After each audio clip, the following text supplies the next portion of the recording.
Kamusta? Sa video na ito, tayo ay mag-uusap tungkol sa isang napaka-common na issue sa mga relasyon, ang selos.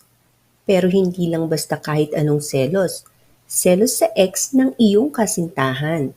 Kaya naman, kung gusto mong malaman kung paano makaiwas sa pagiging seloso o selosa sa ex ng iyong jowa, manatili at sabay-sabay nating pag-usapan at pagtawanan ang mga tips at tricks dito sa ating video ngayon. Mag-like at mag-subscribe para tuloy-tuloy ang paggawa ng ating mga videos.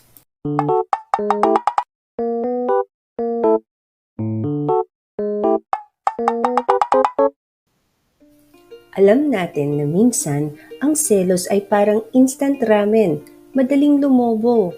Normal lang naman ang magselos. Pero kung nararamdaman mo na unti-unti ka nang nilalamon nito, sundin mo ang mga susunod na tips. 1. Maglaro ng ex-Olympics. Isipin ang mga bagay na mas magaling ka kaysa sa ex ng iyong kasintahan.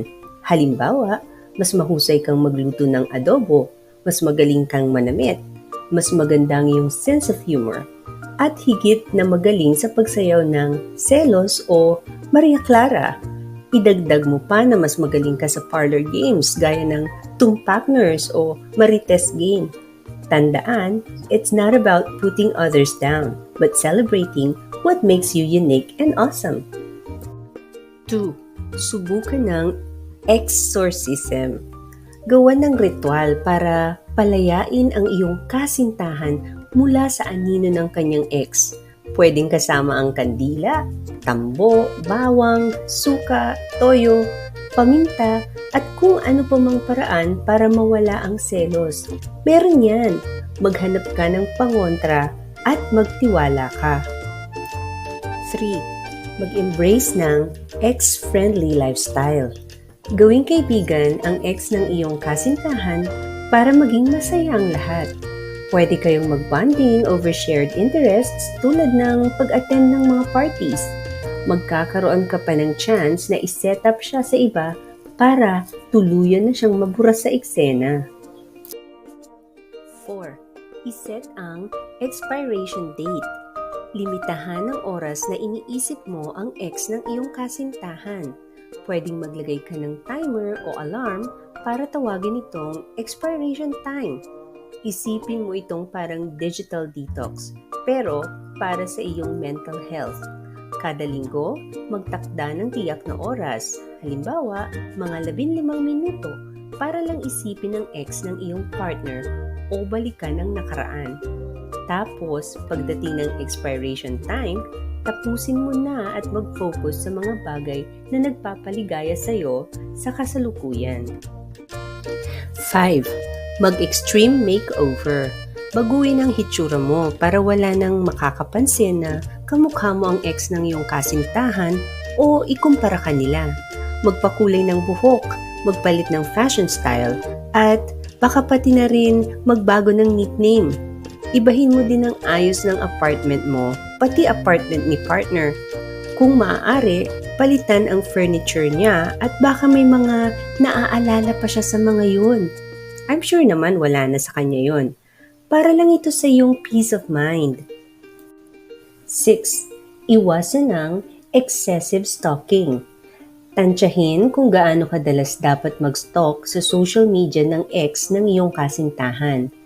Baka kasi maging exhausting na ang pag-iisip sa kanya. Siguro, unang tanong, gaano ba talaga kalaki ang tsansa na may magandang balita na makuha ka sa pamamagitan ng pag-stalk? Kadalasan, ang resulta ay wala o minsan mas lalo ka pang mai-stress. Kaya't isipin mo kung gaano kadalas dapat mong subukang tignan ang profile ng ex ng iyong partner. Once a week? Once a month? O baka kailangan mo na ng external reminder para iwasan ito. Ganyan lang kasimple. Huwag nang pahirapan ang iyong sarili sa mga bagay na hindi naman nakakabuti sa iyo. Dahil sa pag-iwas sa excessive stalking, mas makakatipid ka ng oras at magkakaroon ka pa ng peace of mind. Kaya tara, iwasan na ang exhausting na pag-stalk at mag-focus sa mga bagay na nagpapabuti sa iyo. 7. Mag-organize ng extermination squad. Mag-recruit ng mga kaibigan na makakatulong sa'yo para sugpuin ang selos sa ex. Ang kanilang misyon, gawing ligtas ang iyong relationship mula sa mga shadows ng nakaraan. Bigyan sila ng codename para mas magaan ang pakiramdam.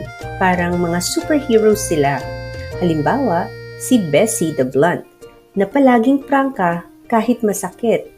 O si Jay the Joker, na kayang palakasin ang loob mo sa pamamagitan ng tawanan.